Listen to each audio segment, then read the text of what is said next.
white women have a problem. A problem that I think needs addressing. But this movie is deeper than a white woman problem. It's more of a simp problem. Probably one of the worst dilemmas that have happened in recent human history. This entire first film could have been avoided if Joel realized that the law of diminishing returns is actually a real phenomenon.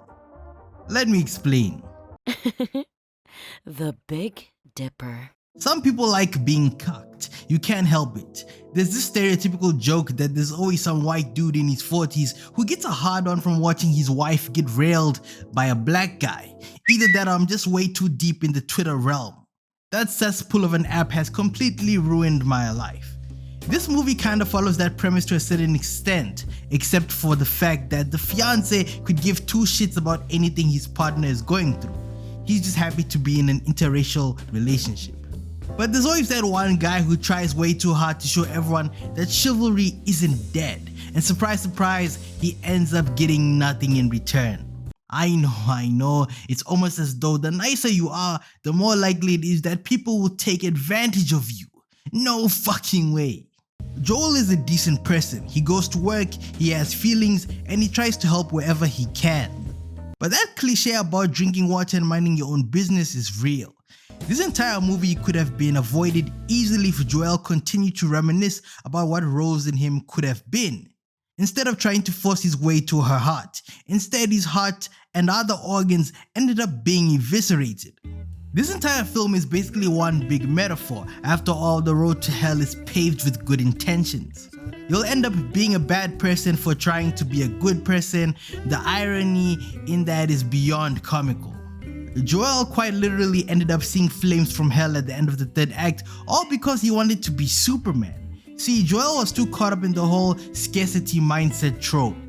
You know, there's always that one guy who gets depressed like Mordecai for months on end about a girl who low-key wasn't really all that. He should have taken advice from that friendly black man from prison. Rose told him she needs help, and he scolded her like a slave master in the 1600s. Robert put his foot down and was like, nah, I'm already in jail. Now you want me to take my time to help you? This dude was probably thinking to himself, hold on a minute. You're the one who's free. Now on top of me fearing about getting my ass torn to shreds in the shower, I have to help some psychotherapist. Entitled white cunt. That's the most selfish thing I've ever heard. Anyways, back to this simp. Personally, I think if someone put him onto Future, he would have been chilling for real. Chase a check, never chase a bitch. Alright, quick rundown. The plot is about Dr. Rose witnessing a traumatic event from one of her patients. The patient is cursed, and once she deletes herself, the curse gets sent to the dock. That's the catalyst for the entire film. Pretty predictable horror trope. We've seen similar plots before. Is it scary? Meh, it's aight. Throughout the film, Rose is being tormented. She's in mental anguish every 15 minutes, and her fiance doesn't give a fuck. Bro is on the ropes about whether or not she's insane because there's a history of mental illness in her family. Also, this is just A-Ching being here just to be here. Like, he didn't really do much except be that diversity hire and pull in the boys fans. People were probably there in the cinema like, Reggie? Oh gee, it's Reggie Franklin. A lot of people think this movie is about how you need to be sparing and you need to be kind to people because you never know what someone else is going through and how people can portray a smile on a daily basis, but deep down inside they're being tortured spiritually and mentally, yada yada yada, childhood trauma, blase blase blah, unresolved issues, blah blah blah. Maybe that's what Paramount was trying to do here when they laid down the budget. I think that's a surface level take and it's kinda boring. That's like standing outside and pointing upwards just to announce to strangers in public that the sky is blue.